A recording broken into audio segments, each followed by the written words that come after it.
Hi guys, இன்றைக்கி நம்ம என்ன பார்க்க போகிறோம்னா திருச்செந்தூரில் நடந்த கும்பாபிஷேகம் தான். கும்பாபிஷேகத்தோட சில கிளிப்ஸை ஆட் பண்ணியிருக்கேன், பார்த்துக்கோங்க. நாங்கள் இன்றைக்கி மார்னிங் ஒரு 5:45 போல் தான் கோயிலுக்கு போயிருந்தோம்.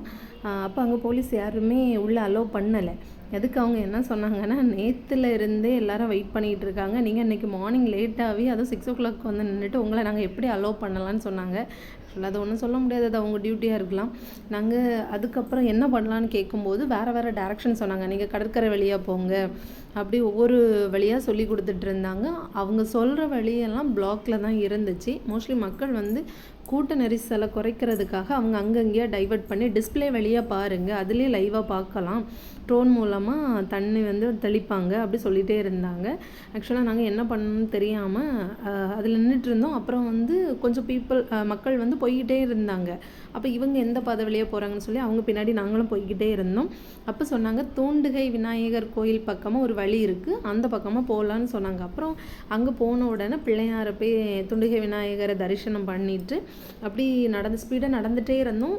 நடக்கும்போதே அரகரா முருகருக்கு அரோகராங்கிற கோஷம் கேட்டது. அப்போ முருகர் ஐயாவுக்கு கும்பாபிஷேகம் நடந்துட்டுருக்குங்கிறத தெரிஞ்சுக்கிட்டேன். இருந்தாலும் அந்த பிளேஸ்க்கு பேரணும், உள்ளே போயிடணுங்கிற ஒரு ஆசையில் ஸ்பீடாக வேகமாக நடந்துகிட்டே இருந்தோம். அப்போ ஒரு போலீஸ் அங்கிள், வேகமாக வாங்க வாங்க, ட்ரோன்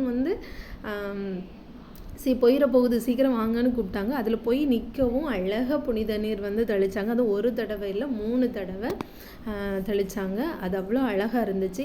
மக்கள் கூட்டம் அங்கே இங்கே அவ்வளோ கூட்டம் இருந்து, பட் எல்லாத்துக்கும் கிடைக்கணுங்கிறதுக்காக, அந்த புனித நீர் தெளிக்கணும், முருகரோட அருள் கிடைக்கணுங்கிறதுக்காக எல்லா மக்களுக்கும் தெளிக்கிறதுக்கு ஏற்பாடு பண்ணியிருந்தாங்க.